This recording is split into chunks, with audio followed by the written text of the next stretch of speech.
नमस्कार मंडळी, बघा आज ना चिकन चिली बनवत आहे. नातवंडांना पाहिजे.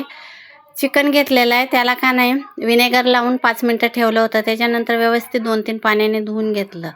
त्याच्यानंतर टाकला लिंबू, मीठ टाकायचं, हिरवं वाटण टाकून आणि थोडंसं कलर टाकलाय, थोडासा काळी मिरी पावडर टाकले आणि मैदा घेतलाय 4 चमचे आणि 4 चमचे कॉर्नफ्लॉवर घेतला.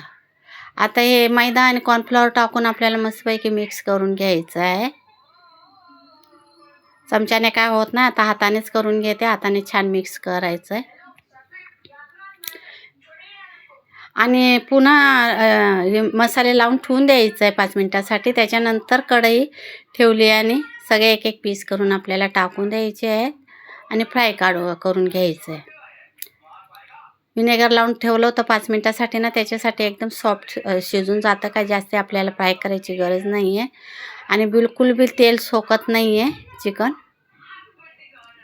मैदा आणि कॉर्नफ्लॉवर लावून ठेवलं ना 5-10 मिनटं, तर बिलकुल तेल सोकत नाही. मस्त वरनं कुरकुरीत होतात, आतनं एकदम मऊ होऊन जातात. चला, तर अशा प्रकारे सगळे फ्राय करून घेतलेलं आहे चिकन आणि काढून घेतलं. आता कढई ठेवली आहे. आता कढईचं तेल काढून घेतलं आणि पुन्हा कढई ठेवली आहे. लसूण भरपूर घ्यायचं आहे आणि अद्रक घ्यायचं. तेल टाकायची गरज नाही आहे, मी तेल नाही टाकलं आहे. आणि परतून घ्यायचं. मिरची टाकली आहे, एकच मिरची टाकली बारीक कापून, पोरांसाठी बनवते त्याच्यासाठी. जाड कांदा आणि शिमला मिरची टाकून ती पण परतून घ्यायची, जास्ती शिजवायची नाही आपल्याला. आणि आता सॉस टाकला आहे, लाल रेड सॉस टाकला आहे आणि चिली सॉस टाकला आहे.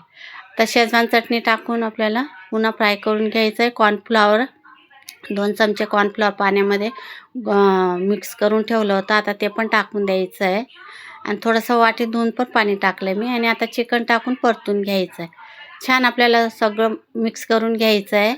जे सॉस टाकले ते आपल्याला व्यवस्थित लागून जाईल चिकनला अशा प्रकारे.